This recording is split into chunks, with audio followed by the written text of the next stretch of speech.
À présent, nous allons déplacer l'axe de tangage et avant cette manœuvre, nous allons effectuer un roulis sur la gauche de 30 degrés. Donc ça, on l'a déjà vu dans les vidéos précédentes. Là, cette fois, l'axe qui ne va pas bouger, ça va être le nez. Donc le nez reste à sa position 195 plus 0. Par contre, l'aile droite va se déplacer donc, sur le 270 plus 30 et la verrière va se décaler là aussi d'un hexagone et va être sur le 0,90 plus 60. Alors comment s'assurer que cette position est bonne? Et bien là encore, il suffit de compter les hexagones. Si on part de notre repère qui ne bouge pas, donc le nez, pour l'aile droite, on sera donc à 1, 2, 3 hexagones, on est bon. Et puis pour la verrière, 1, 2, 3 hexagones, on est bon aussi. Et on peut vérifier également l'aile droite et la verrière, 1, 2, 3 hexagones. Donc comme on voit, la position ici elle est bonne. On va donc se retrouver dans la position comme ceci. Et on va essayer maintenant de matérialiser notre axe de tangage. L'axe de tangage, il sera comme ceci.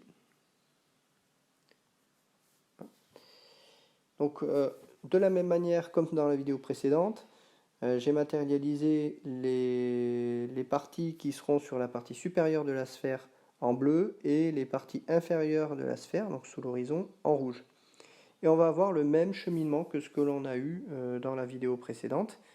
Donc si on tire sur le manche donc de 30 degrés, on va donc avoir le repère de nez qui va être ici. La verrière va se déplacer le long de cet axe bleu ici. Et on peut là encore vérifier qu'on est bien à 3 hexagones à chaque fois de notre repère qui ne bouge pas, c'est-à-dire l'aile droite. 1, 2, 3, on est bon. 1, 2, 3, on est bon. On remarque justement que ça va être relativement simple sur ce déplacement pour la partie bleue. On définit quasiment un triangle. On va passer au mouvement suivant. Donc je vais effacer déjà tout ça. Donc le nez cette fois qui vient se placer ici. La verrière va donc être ici.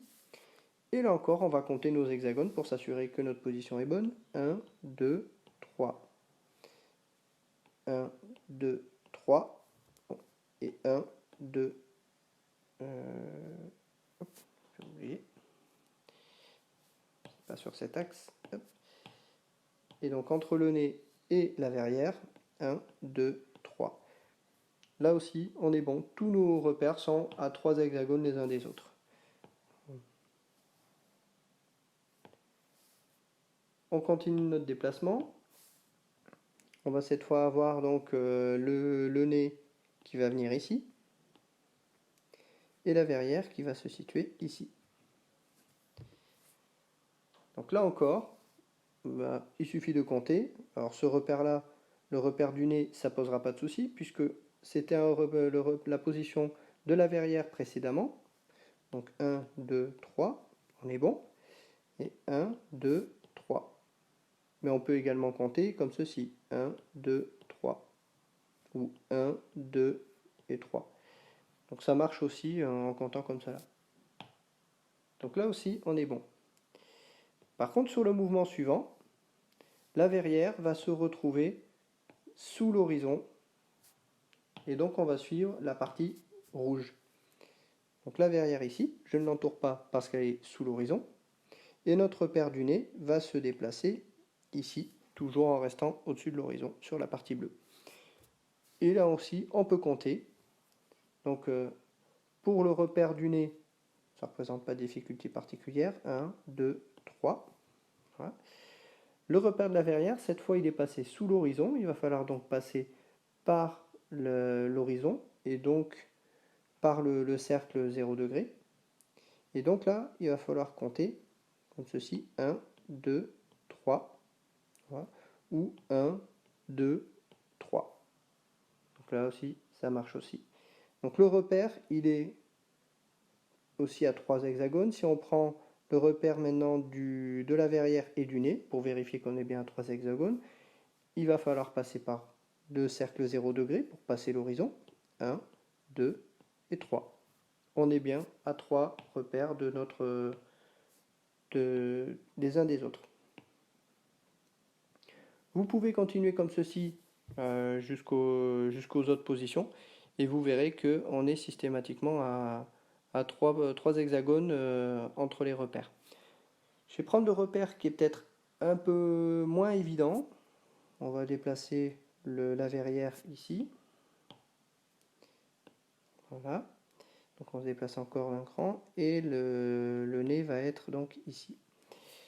Là c'est peut-être un peu plus complexe à lire, mais en fait c'est toujours le même principe. Si on prend donc l'aile droite, on repasse par l'horizon. 1, 2, 3.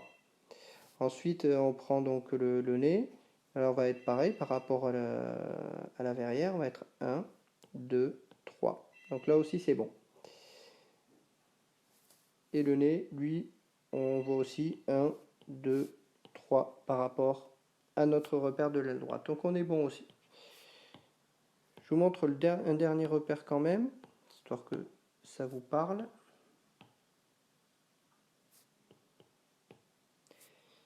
On va prendre le repère qui va se situer ici pour la verrière. Donc là, cette fois, on va avoir le nez qui va être donc ici sur l'horizon en positif. On va donc se retrouver, là encore, on va compter nos hexagones par rapport à notre repère de l'aile droite. On repasse par l'horizon. 1, 2, 3. Donc on prend bien l'hexagone. Ce n'est pas l'hexagone où est située l'aile droite ici, qu'on prend en numéro 2. C'est l'hexagone moins 30, qui est en dessous. Puis après le troisième ici. De la même manière, pour le repère du nez, là c'est facile. 1, 2, 3. On reste quasiment sur le cercle 0 degré. Et on peut vérifier que notre nez est bien à 3 hexagones de la verrière. Donc 1, 2 et 3. Ou alors 1, 2 et 3. Donc là aussi ça fonctionne comme ceci. Donc, ça ne pose pas de difficulté particulière. Ce qu'il faut c'est être bien méthodique et bien repérer justement les 3 hexagones de façon à être dans les bonnes positions. Donc chaque fois que vous allez déplacer votre repère, faites la vérification que l'on vient de faire ici et vous verrez que vous tomberez correctement en prenant en compte ces paramètres-là.